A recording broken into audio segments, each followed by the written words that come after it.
You're listening to the Inside the Mix podcast with your host, Marc Matthews. Hello and welcome to the Inside the Mix podcast. I'm Marc Matthews, your host, musician, producer, and mix and mastering engineer.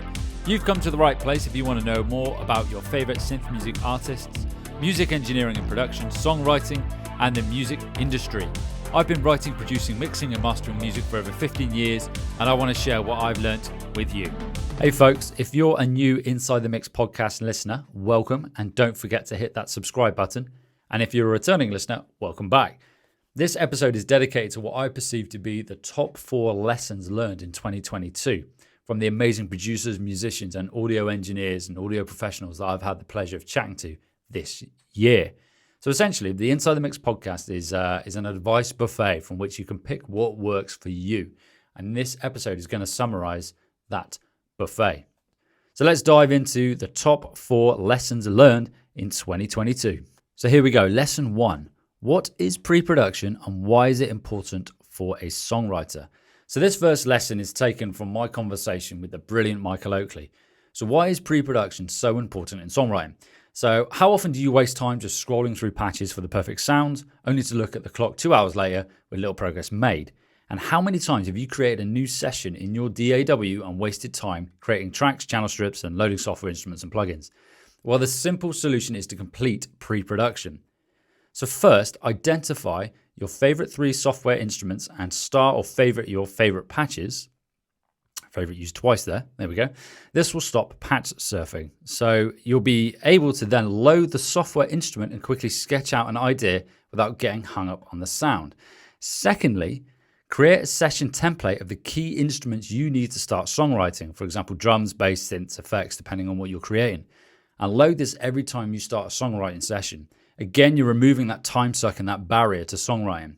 So if you like this, then you'll love episode 54 featuring Michael Oakley. So that's Michael Oakley, music production, how to get started, part 1. And part 2 is brilliant as well, so you should probably check that out as well. So next we have lesson 2. So splurging, what are the qualities of a good songwriter? So this next lesson is taken from my conversation with Simon Quinn of The Safety Word. So in theory, why you shouldn't waste time completing songs that don't have potential. Now, I think it's fair to say that a lot of songwriters, or as songwriters, we often write songs that we don't use. Now, you can break those down into sample packs as extra income or sync or various other forms I'm not going to go into now, for example. But I think the key is not to waste time on songs that don't have potential. So, with that being said, the solution is splurging, or writing, in this instance, 8-bar loops. Now, 8-bar is a number that has been picked out here in particular, but I suppose you could use you could do 16-bar. I would probably say 8-bar is the minimum from what I've experienced.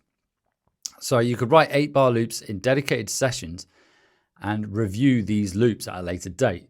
The idea is not to let time limit your creativity as well. So if you only have 30 minutes, see what you can knock out in 30 minutes. Write as many 8-bar loops as you can and save them in an ideas folder for review 1 week later. So the idea is to let the ideas marinate. I've used idea a lot there, so to speak, with time, and you can make a decision with fresh ears whether the idea is worth pursuing. So if it's worth pursuing, you then move it into a yes folder for action. The idea being that you're going to have a lot of song idea starts that you're going to review at a later date and decide whether to carry forward. The ideas that you don't use, once again, going back, you could break them down into sample packs for extra income, or anything along those lines, or just royalty-free audio or royalty-free loops that you put out for promotional purposes. I've done this and it works really, really well. So if you like this, then you'll love episode 57, Write Songs Faster, Key Tips for Better Songwriting with The Safety Word. Moving on to lesson 3. So what techniques are used for audio compression? So next up is a lesson, or rather reinforcement of a mixing technique discussed with Grammy Award-winning mix engineer Don Morley.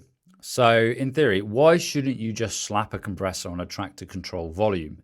Now in this conversation, it's easy to quickly reach for a compressor to control level and performance.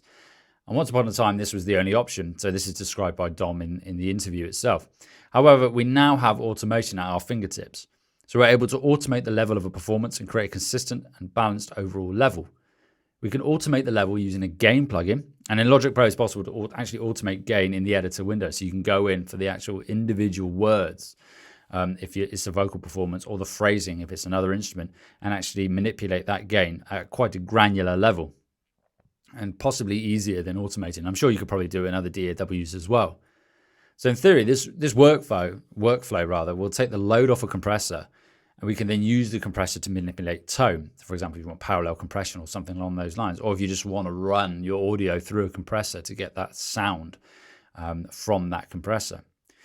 So if you like this, then you'll love episode 56, What Makes a Mix Sound Professional, with Don Morley. Okay, folks, here we go. This is lesson 4, Why Your Mix Isn't Working. So this is the final lesson, and this is taken from my conversation with Sunglasses Kid. So have you ever considered that it might not be the mix that is the problem? So how often do you hit a mix stumbling block, something that just isn't working quite right? Now, I've experienced this, as we all have as songwriters and music producers. So you've spent hours binge editing and tweaking levels and parameters, but it's not just working. And what you'll find is you'll get to the point whereby you're making changes that are detrimental to your mix. But, well, have you considered that it might be the composition and arrangement rather than the mix? So Sunglasses Kid recommends or raises this point in terms of you might have someone send a mix over to you, or you've sent a mix out saying this mix just isn't quite working. And actually, it's the arrangement. It could be that the transition doesn't work or it's missing. Maybe the composition needs a change in tempo or chord structure, or notes clashing due to unintentional dissonance. Now, I say unintentional because there could be a creative choice. Remember, to break the rules, you have to know the rules. Is it your instrument choice? Have you introduced too many or too few instruments or elements? Or simply is your arrangement boring? It sounds harsh, but it could be the fact. I can go on, but hopefully you get the idea. So if you get to the point whereby you're racking your brains, you just cannot get this mix quite right, maybe you need to look at the arrangement and composition of your idea, of your song. So in this situation, there's a few things you can do. You could take a break and work on a different project before returning with fresh ears. Ask a peer for feedback and critique on the arrangement, or simply change an instrument and chord and see what happens. Just mix things up. That's not a finite list. There are many ways or many different things you can do. And if you listen through the episode of the podcast, the individuals that I talk to will release or reveal many different ways that you can go on and sort of break through that barrier. So if you like this, then you'll love episode 46, Sunglasses Kid, How to Turn Your Ideas into Songs. Okay, that's it for this episode, folks. It's a short but sweet one as I gear up for 2023, okay? So those are the top 4 lessons learned in 2022. And as I mentioned in the beginning, the podcast is an advice buffet, and one person's rubbish is another person's treasure, so to speak. So take what you can and apply the tips and tricks in your latest projects. So I said at the beginning of this little spiel here, it is a short episode while I gear up for 2023. So there's a lot of exciting things that are going to be rolled out via the podcast or through the podcast. There's a new website that's going to be released shortly, or rather it is released. There are going to be additional courses related to that. There's going to be a whole online community within that particular website. There are going to be options for you to join in with the podcast itself and feature on the podcast with your music and discussions surrounding your music. Obviously, the Synth Pals Pub continues to grow and is developing amazingly. So it's a very exciting time for the podcast, and there's going to be a lot featured within it. So keep your eyes peeled. Thanks for your support throughout 2022. And 2023 is set to be an amazing year. Hello, Inside the Mix listeners. I'm the vaporwave artist Totta, coming at you from Sweden. My favorite episode of the Inside the Mix podcast is episode 42 with Year of the Fool, because they have such an open chat about how they go about creating music collaboratively.